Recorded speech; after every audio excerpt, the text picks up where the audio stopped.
This planet, the same one you woke up on this morning, drank your tea on, complained about the traffic on, is hiding places so extraordinary, so impossible looking that your brain will genuinely refuse to believe they exist. We're not talking about places from a fantasy novel. We're not talking about CGI. We are talking about 10 real, verified, scientifically documented locations on Earth where nature looked at its own rulebook and tore it apart. A spring where water and fire burn together. A lake so white it looks like someone spilled 1 billion liters of milk across the Himalayas. Clouds that hang downward like bubbles on the underside of the sky. And a 2,000-year-old road carved into a sheer cliff face that looks from above like a coiling dragon. And before you ask, no, these are not photoshopped. Trust me, I checked. Multiple times. Today we are going on a journey.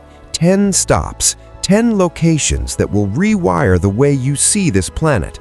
Some of them will fill you with awe so deep it almost hurts. Some of them will genuinely unsettle you. And one of them, the last one, carries a weight of history so heavy you'll feel it in your chest. This is not just a geography video. This is a reminder that the Earth we think we know is still full of secrets. So hit subscribe, find a comfortable seat, and let's go to the most impossible corners of this extraordinary planet. Baicheng Flame Spring, China. Imagine you're walking along a quiet mountain stream in northwestern China. The water is crystal clear, the air is cold, and then, right in front of you, the stream catches fire. Welcome to the Baicheng Flame Spring in Xinjiang province. This is one of the rarest geological phenomena on Earth, a place where a natural freshwater stream and a flame exist simultaneously in the same location, like two forces of nature that refuse to follow the rules of chemistry. Here's the science. Deep beneath the surface, the rock layers are saturated with natural gas.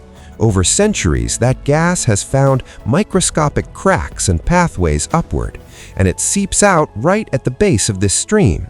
When that gas meets a spark, from lightning, from friction, from human curiosity, it ignites, and it stays lit. Through rain, through snow, through the passing of dynasties. Local people have called it the Earth's breath for generations. Ancient travelers on the Silk Road wrote about it in their journals, convinced it was a sacred or supernatural site. Can you blame them? A stream that burns, in a world where water puts out fire, feels like the universe made a typo. What makes this even more unsettling, no one owns it. No fence, no ticket booth. The Earth simply does this on its own, all the time.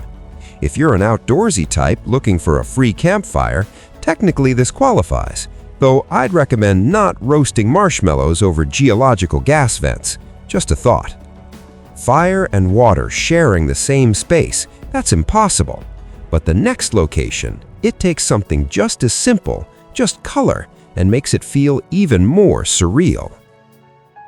Emerald Lake, China. Turquoise. Yiliping Salt Lake, more widely known as the Emerald Lake, sits in the remote Haishi district of Haihai Province on the Tibetan Plateau.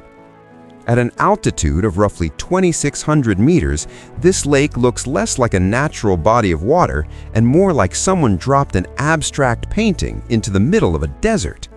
The colors are real, and the explanation is genuinely fascinating. The lake is a salt flat divided into multiple pools by thin mineral dikes. Each pool has a slightly different concentration of salt, minerals, and microorganisms, particularly a type of algae called Dunaliella salina, and each concentration produces a different color. Temperature changes throughout the day shift the pigments, which means this lake is literally alive with color, and it changes moment to moment. Getting here is not easy. You're on the Qinghai Tibet Plateau, thin air, rough, unpaved roads, vast, empty distances. Most tourists don't make it. which is probably why this lake still looks untouched, pristine, like a secret the land kept for itself. Standing at its edge, you experience something rare in the modern world, a view so beautiful it makes you feel genuinely small, not in a sad way, in the way that reminds you the universe is enormous, ancient, and endlessly creative. Instagram filters exist because of places like this, except here, no filter is needed. In fact, a filter would probably make it look worse. Colors that defy logic, a lake that paints itself. But what comes next is even more dramatic, because the next location is not on the ground, it's carved into a mountain and opens directly to the sky.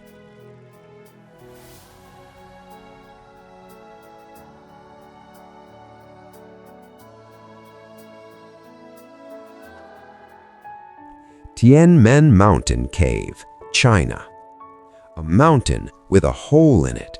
A hole 131 meters tall and 57 meters wide, punched clean through solid rock, opening like a window to the sky. They call it Heaven's Gate. Tianmen Mountain in Hunan Province is one of China's most visited natural wonders, and the cave, Tianmen Dong, is its centerpiece. The arch formed in 263 AD when a massive section of the cliff collapsed, creating this perfect natural opening that frames nothing but sky. To local people at the time, it was a divine sign. The emperor of the Wu Kingdom interpreted it as a celestial omen. From a distance, the arch looks impossible, a giant eye cut into the summit of a 1,500-meter mountain. The mountain is surrounded by dense cloud for much of the year, which means that when the clouds part and light pours through the arch, the effect is genuinely otherworldly. Getting there requires either climbing 999 stone steps, which the Chinese consider spiritually significant, 9 being the number of heaven, or riding what is reportedly the world's longest cable car, spanning over 7 kilometers. Either way, your legs will remind you of the experience for days. Stunt pilots have flown aircraft through this arch. Base jumpers have leaped from its edges. A helicopter once navigated through it on live television. Every single person who has pushed through that opening has described the same thing, an inexplicable feeling of having passed through something sacred. 999 steps up a mountain. The Chinese call it the stairway to heaven. I call it a very aggressive leg day. Heaven's Gate opens to the sky. Our next location sits so high in the sky that the lake beneath it looks like the mountain itself is bleeding white. Milk Lake, China. At 4,600 meters above sea level, where every breath takes effort and every step feels like 3, there is a lake. And it is the color of milk. Nunai Hu, Milk Lake, sits in the Yachting Nature Reserve in Sichuan Province, cradled by 3 sacred Tibetan peaks that have been worshipped for centuries. The lake gets its extraordinary white color from glacial flour, ultrafine particles of rock ground down by the movement of the glacier above, suspended in the meltwater. This phenomenon is called glacial milk, and it turns the water opaque, chalky white, luminous. Scientists can explain it, but standing at the edge of this lake, breathing hard from the altitude, legs aching from the 14-kilometer trek, the silence so total you can hear your own heartbeat, the explanation feels completely insufficient, because this lake looks like something from another dimension. The 3 mountains surrounding it, Chen Rezig, Jampayang, and Chana Dorje, are considered the physical manifestations of 3 bodhisattvas in Tibetan Buddhism. This entire valley is a pilgrimage site. People have been walking these paths for 1,000 years, not as tourists, but as devotees. That history hangs in the air here in a way you can physically feel. And here is the urgency. This lake exists because of glacial melt. The glacier above is retreating. Scientists estimate that within decades, The glacial flour that creates this color will reduce significantly. What you see in photographs today may not look the same in your lifetime. A white lake at 4,600 meters that requires a 14-kilometer hike with altitude sickness risk. Or you could just stay home and pour some milk in a bowl, though I promise the view is slightly better up there. From a lake in the clouds, we drop down, all the way down, to a city that has been sitting on water for 1,000 years and somehow still refuses to sink. Tongli, ancient town, China. No roads, no cars, no traffic jams. Instead, canals, stone bridges, and wooden boats that have been the only transport for 1,000 years. Tongli, ancient town in Jiangsu province, is one of the best preserved water towns in China, and arguably the most beautiful. Built across a cluster of islands surrounded by 5 lakes and threaded together by 49 canals and 49 bridges, Tongli has existed in this form since the Song dynasty, roughly 1,000 years ago. It was built by the water, on the water, for the water. Every structure here, the whitewashed residences, the tea houses, the ancestral halls with their curved roofs, is connected not by streets, but by waterways. You navigate by boat. You cross between neighborhoods on centuries-old stone bridges. The daily rhythm here is determined by the flow of water, not the flow of traffic. What makes Tongli exceptional compared to other water towns in China is how lived in it still is. Real families live here. Old men play cards on stone steps that descend directly into the canal. Children run across bridges their great-great-grandparents crossed. The town is not a museum, it's a living, breathing piece of history. There is something deeply humbling about standing in Tongli, because this town was built without bulldozers, without concrete, without engineers with laptops, and it has outlasted empires, wars, floods, and time itself. It's still here, still floating, still beautiful. Google Maps is completely useless in Tongli. There are no roads to navigate. You just follow the water, which honestly sounds like better life advice than most GPS ever gives you. A town that floats. From ancient water, we now climb to ancient rock. But this rock has a secret. It bleeds red, and in the rain, it looks like the mountain itself is crying. Yanji Mountain, China. As the sun drops behind this mountain, the rock doesn't go dark, it ignites. Deep orange, burnt crimson, blood red, like someone lit the stone from the inside. Yanji Mountain in Gansu province is part of China's famous Dansha landform system, a geological category so distinctive it has its own UNESCO classification. Dansha itself means rosy cloud, and when you see it, that name makes complete sense. The rock is colored by iron oxide and other mineral pigments so deeply embedded in the sandstone that the mountain looks artificially painted. The name Yanji comes from an ancient Chinese term for the red cosmetic pigment women used on their cheeks. This mountain was so vividly, so unmistakably red that the people who named it reached for the most intensely red thing they knew: makeup.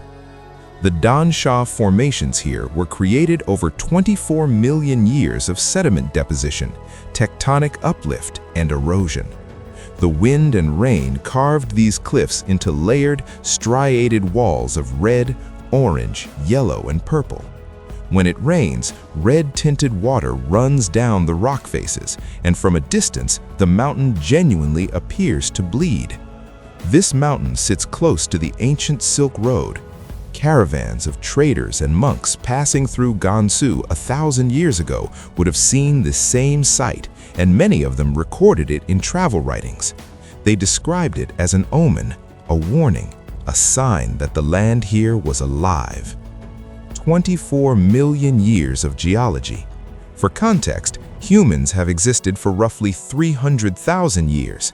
This mountain was already ancient before our species had even figured out fire. 10 locations, 10 reminders that the world you think you know is still hiding things that will take your breath away. A stream where fire and water coexist.